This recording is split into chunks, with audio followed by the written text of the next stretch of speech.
Reciban nuestro saludo en la actividad orientadora número 2 de Farmacología General. En esta semana nos corresponde abordar el tema sobre los procesos a los que están sometidos los fármacos en el organismo, la farmacocinética.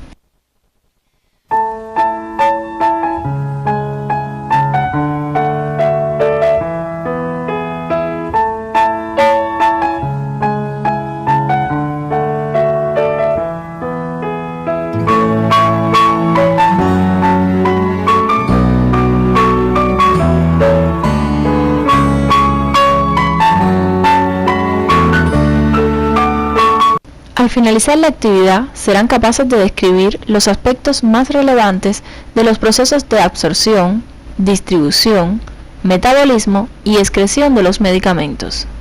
Identificar los factores que modifican los procesos y parámetros farmacocinéticos y describir las características de las vías de administración y las formas farmacéuticas. En la semana anterior aprendimos que para introducir un medicamento en la práctica clínica habitual es necesario realizar estudios preclínicos y clínicos que avalen su eficacia y seguridad.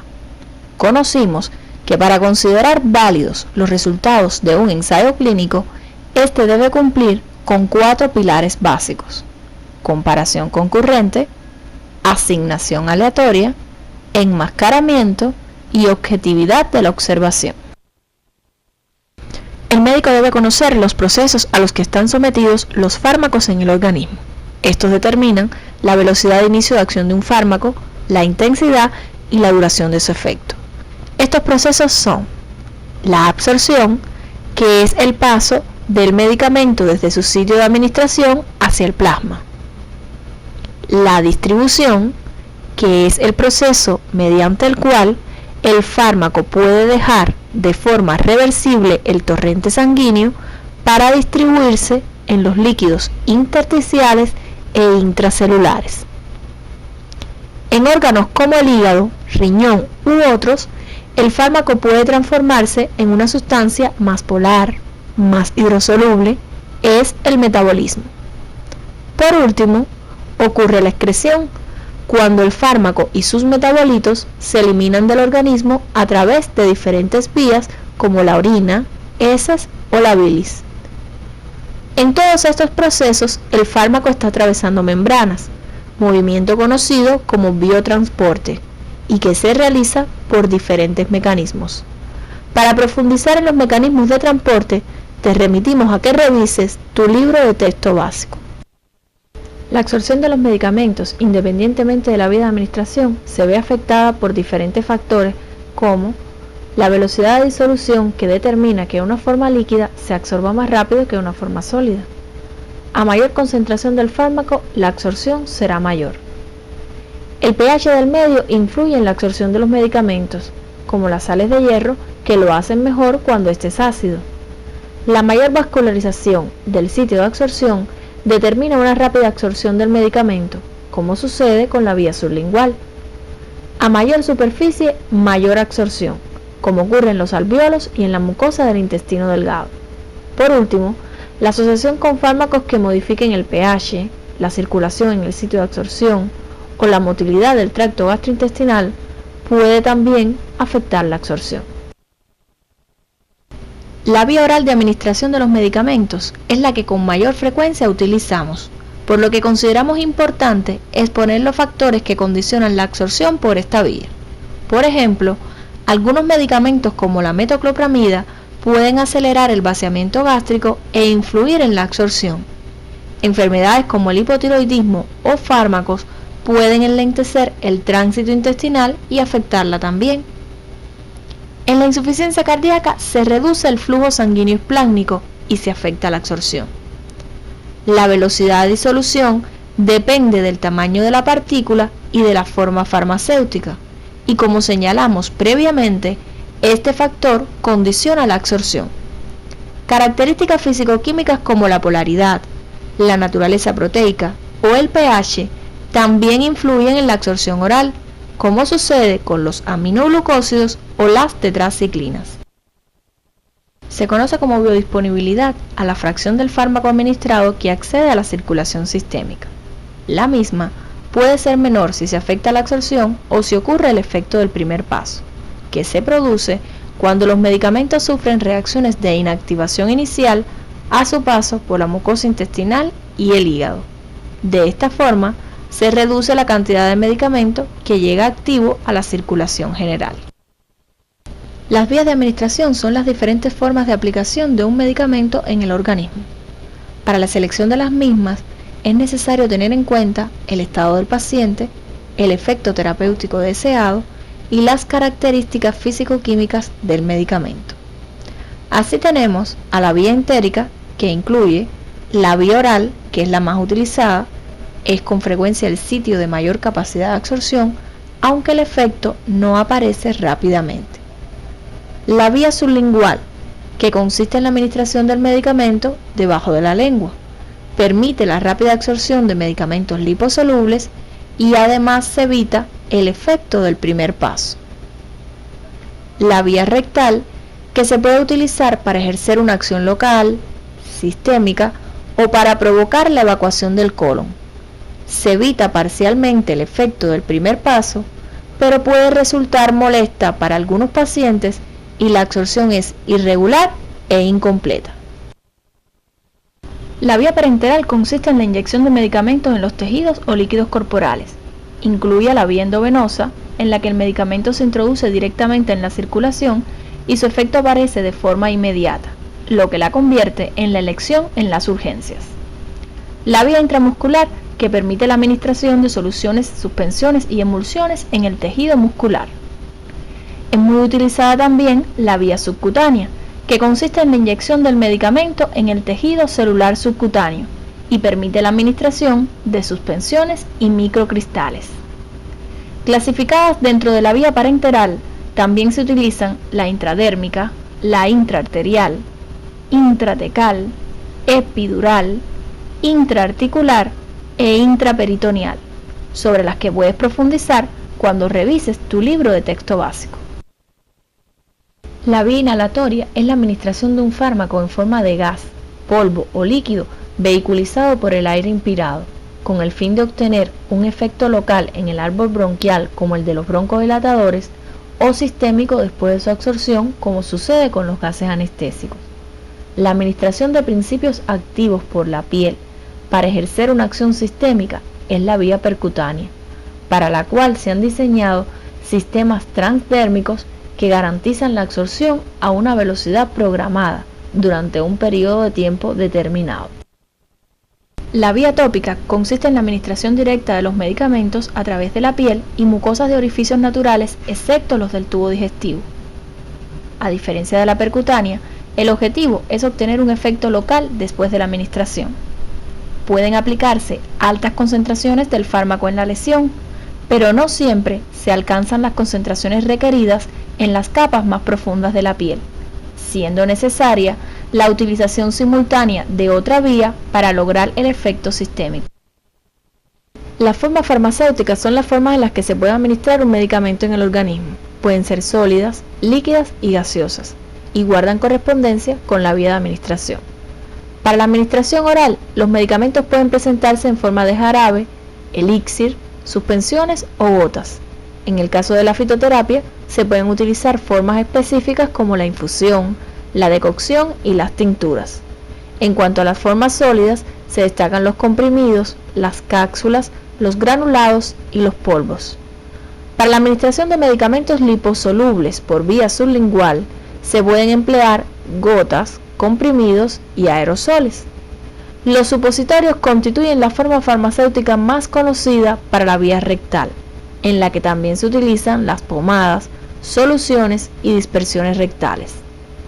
Para profundizar en las características que distinguen a las formas farmacéuticas, te recomendamos revisar el libro de texto básico. En la administración parenteral se utilizan formulaciones estériles para inyectarse o implantarse en el organismo y pueden ser preparaciones inyectables en las cuales el principio activo ya se encuentra disuelto, emulsionado o suspendido, como las vitaminas o la dipirona. Preparaciones para diluir antes de inyectarse o administrarse en infusión, como la aminofilina. Las preparaciones inyectables para infusión continua, como la dextrosa al 5% o la solución salina al 0,9%.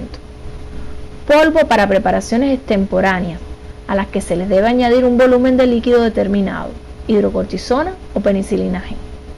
Y los implantes o pellets que se colocan por vía subcutánea para garantizar la liberación gradual del principio activo, como los depósitos de contraceptivos hormonales. En la vía inhalatoria se emplean aerosoles y nebulizaciones, pero el acceso al lugar de acción depende del tamaño de la partícula y de la técnica empleada.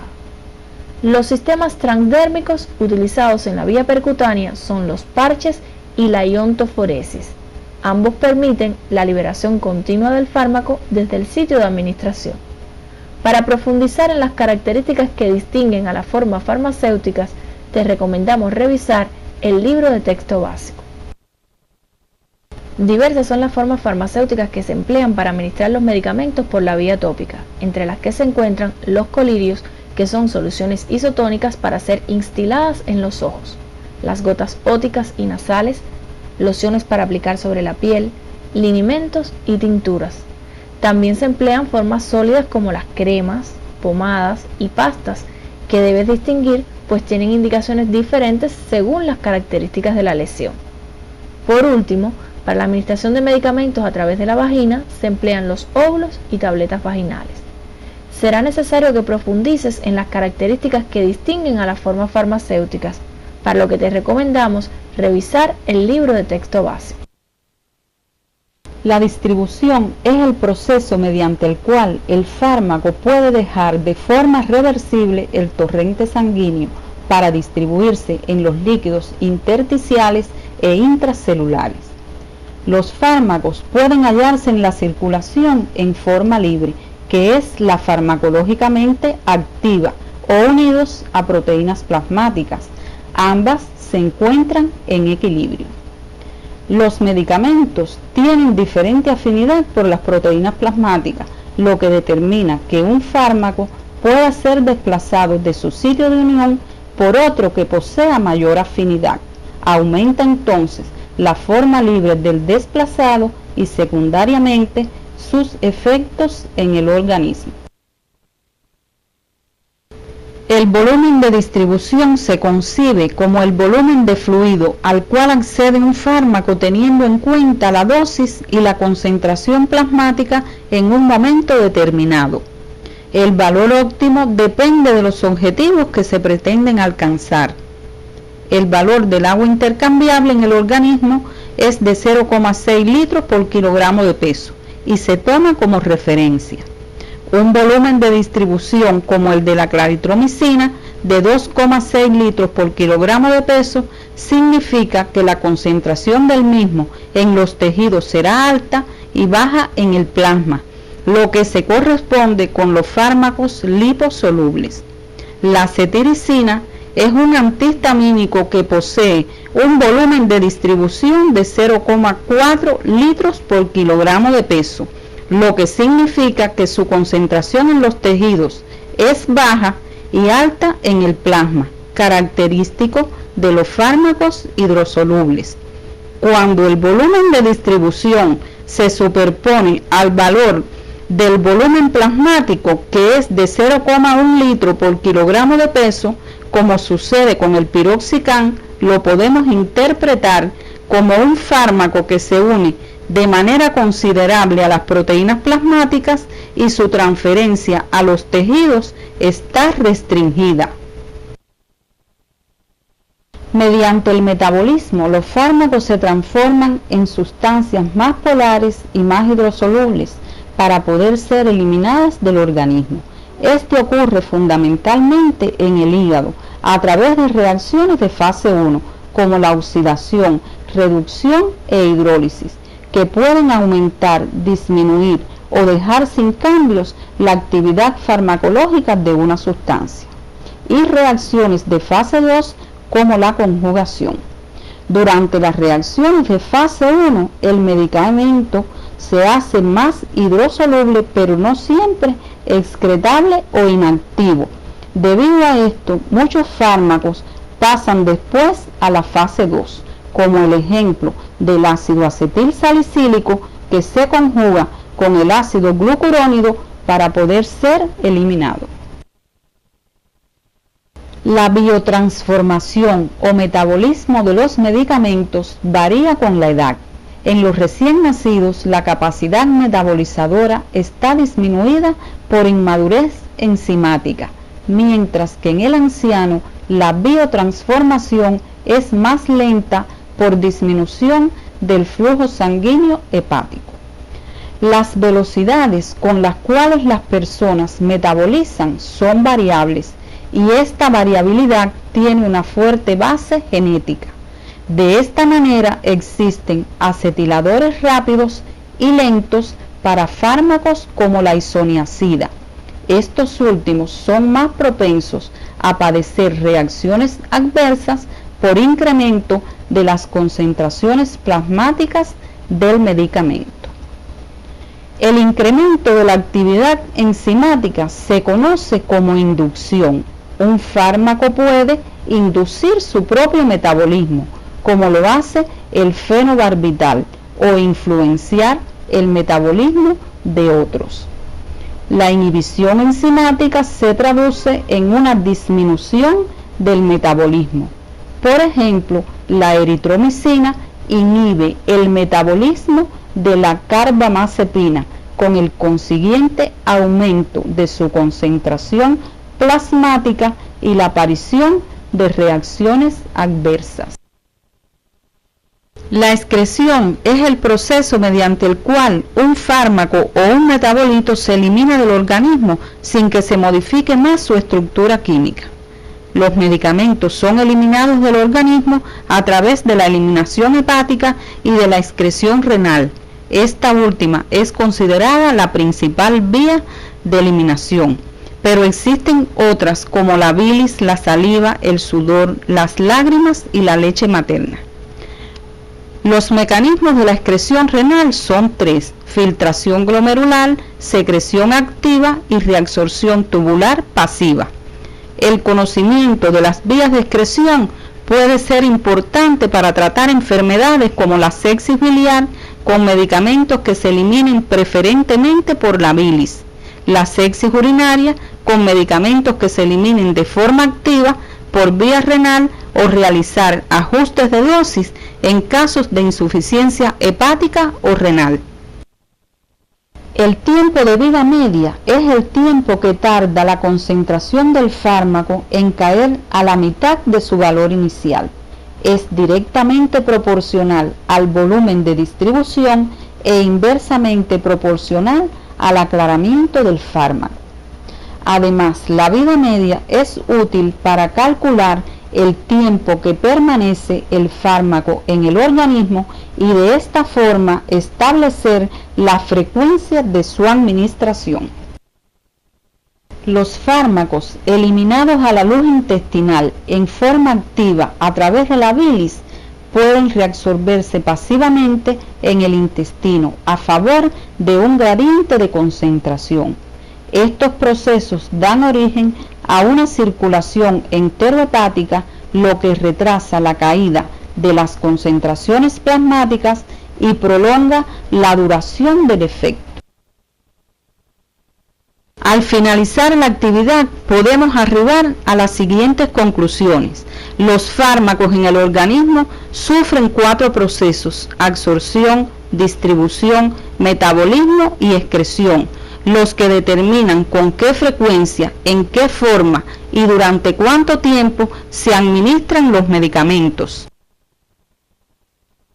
Las vías de administración son las diferentes formas de aplicación de un medicamento en el organismo, y las formas farmacéuticas guardan correspondencia con las mismas.